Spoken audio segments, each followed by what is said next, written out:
الحمد للہ رب العالمین والصلاة والسلام علی سید الانبیاء والمرسلین اما بعد فاعوذ باللہ من الشیطان الرجیم بسم اللہ الرحمن الرحیم الصلاة والسلام علیک یا رسول اللہ وعلی آلک واصحابک یا حبیب اللہ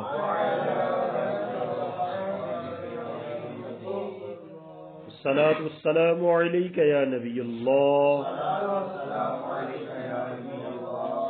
وعلی آلک واصحابک یا نور اللہ۔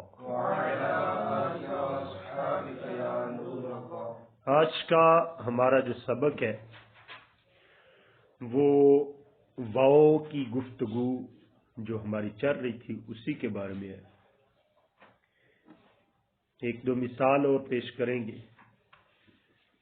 ہمارا یہ سبق چاہ رہا تھا کہ واؤ حقیقی معنی میں تو مطلقاً جمع کے لیے آتی ہے، لیکن مجازی معنی اس کا کبھی حال کے لیے بھی آتی ہے، اور جب یہ حال کے لیے آئے تو اس وقت یہ شرط کے معنی میں ہوگی۔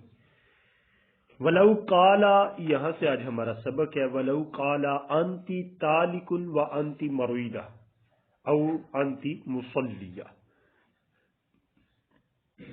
فرماتے ہیں کہ اگر کسی شخص نے اپنے بیوی کو کہا انتی تالک و انتی مرویدہ، تجھے طلاق ہے، اگر اس واو کو حال کے معنی میں کریں تو پھر اس کا مطلب یہ بنتا ہے کہ تجھے اس وقت طلاق ہے جب تو مرض کی حالت میں ہو، یا تجھے اس وقت طلاق ہے جب تو حالت نماز میں ہو، جبکہ یہاں پر ایسا نہیں ہے۔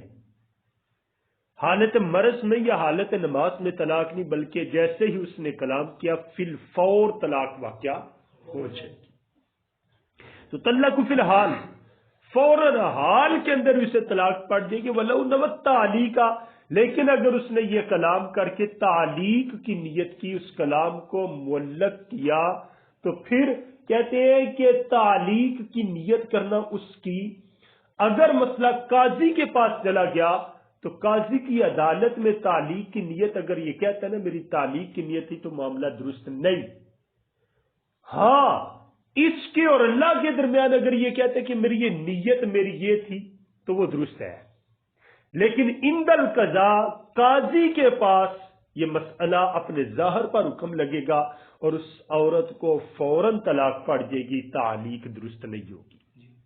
فرماتے ہیں اور اگر اس نے تعلیق کی نیت کی، صحت نیتہ فیما بینہ و بین اللہ تعالی، تو اس کی نیت کرنا اس کے اور اللہ کے درمیان یہ درست ہوگا۔ اگر یہ کہیں قاضی کے پاس مقدمہ چلا جائے تو پھر یہ قاضی ظاہر پر حکم لگائے گا، اس کی نیت کا اعتبار نہیں کرتا۔ لأن اللفظ وإن كان يحتمل معنى الحال، فرماتے اس وجہ سے کہ اس کی نیت اس کے اور اللہ کے درمیان درست ہے، اس کی وجہ یہ بیان کر رہے ہیں۔ فرماتے اس لیے کہ یہ لفظ انتی تالکن و انتی مریضہ، یہ جو الفاظ ہے، فرماتے یہ لفظ اگرچہ حال کے معنی کا احتمال رکھتا ہے، یعنی وہ گویا یہی کہہ رہا ہے کہ تجھے طلاق ہے کب؟ اس حال میں کہ تو مرض میں ہو، اس حال میں کہ تو نماز میں ہو۔ فرماتے یہ لفظ اگرچہ حال کے معنی کا احتمال رکھتا ہے، الا ان الظاہر خلافہ،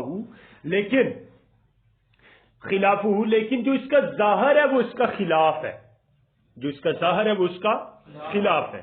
وَإِذَا تَأَيَّدَ ذَلِكَ بِقَصْدِهِ ثَبَتَ، اور جب یہ متعید ہو گیا، یہ اس کو تائید مل گئی، یہ مضبوط ہو گیا اس کی نیت کے ساتھ، جیسے اس نے کہا تھا کہ میری نیت ہے تعلیق کی، تو فرماتے ہیں کہ اگر یہ کلام اس کی نیت کے ساتھ، اس کے قصد کے ساتھ پختہ ہو گیا تو ثابت تھا، یہ ثابت بھی ہو جائے گا۔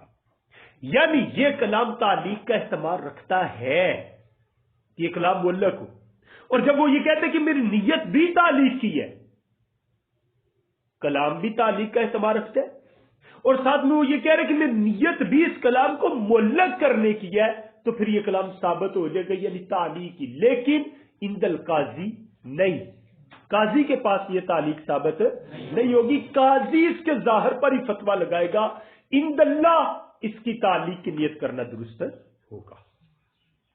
ولو قال، اور اگر یہ کہا خذ هذه الالف مضاربۃ وہ عمل بیہا فی البس، کسی شخص نے یہ کہا دوسرے بندے کو یہ 1000 روپیہ لو مداربت کے لیے. مداربت یہ ہوتی ہے کہ ایک بندے کا پیسہ اور دوسرا بندہ کام کرتا ہے، پیسہ ایک بندے کا اور کام دوسرا کرتا ہے اور نفع ان کے درمیان تقسیم ہوتا ہے. کسی شخص نے دوسرے کو کہا یہ 1000 روپیہ لو وہ عمل بیہا فی البس، لیکن یہ 1000 تمہیں میں دے رہا ہوں مداربت کے لیے، کام تم نے اس سے کپڑے کی کرنا ہے، کام تم نے کیا کرنا ہے؟ مداربت کے لیے پیسہ دیتے وقت پابند کر دیا کہ تم نے کام کیا کرنا ہے؟ کپڑے کا کرنا ہے.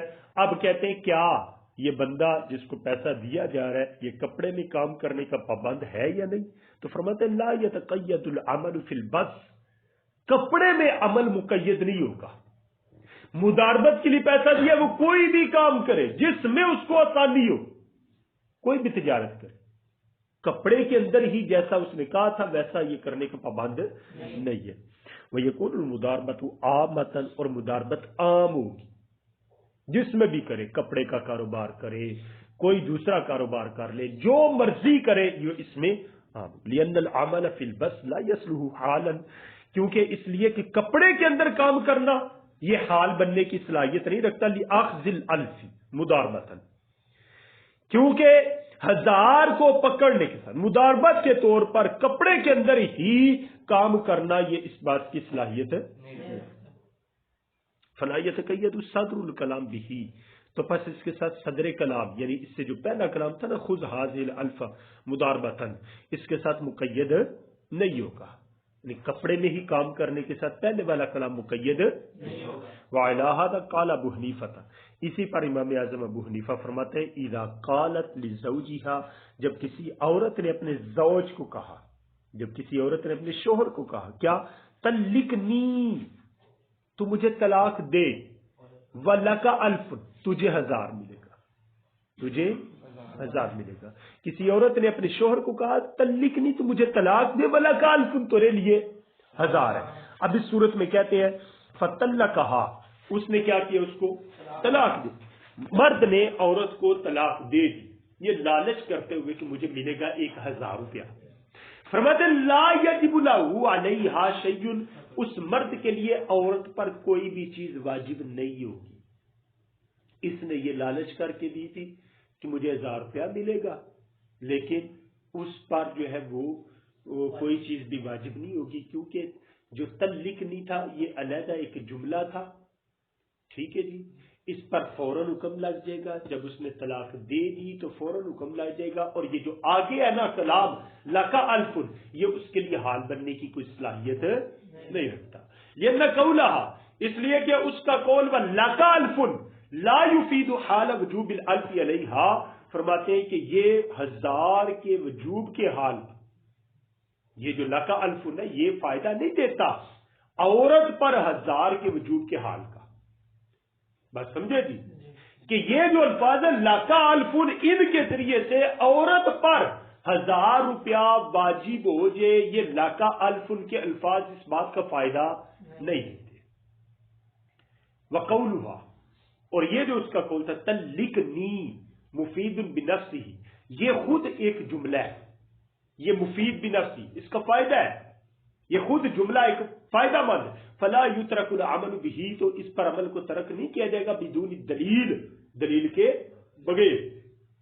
بخلاف قوله، برخلاف اللہ تعالیٰ کے، برخلاف اس شخص کے، کسی شخص کے یہ کہنا کہ کوئی بندہ کسی مزدور کو کہتا ہے، جیسے بازار سے کسی نے کوئی چیز خریدی اور پاس میں مزدور ہے، وہ کہتا ہے احمل هذا المتاع، یہ سامان اٹھا، ولک درہم، تجھے 1 درہم ملے گا، تجھے 1 درہم ملے گا. اب یہاں پر اگر وہ سامان اٹھاتا تو اس کو درہم ملے گا. ایسا نہیں کہیں گے کہ جس طرح یہ پیچھے والی مثال کے اندر آگے والا جملہ پیچھے والے جملے کے لیے کوئی حال نہیں تھا، اس طرح یہ بھی نہیں ہے، یہ جملہ اس طرح نہیں ہے. فرماتے اگر اس نے کہا احمل هذا المتاع، یہ سامان اٹھا، ولک درہم، تجھے کیا ملے گا، 1 درہم ملے گا. کہتے ہیں ان دلالت الاجارہ یمنع العمل بحقیقت اللفظ، فرماتے یہاں پر ایک اجارے والی کیفیت ہے، وہ بندہ اس کو اجیر رکھ رہا ہے، تو سامان اٹھا تجھے 1 درہم ملے گا. تو فرماتے اس لیے کہ یہاں اجارے کی دلالت یہ منع کرتی ہے لفظ کی حقیقت پر عمل کرنے کو.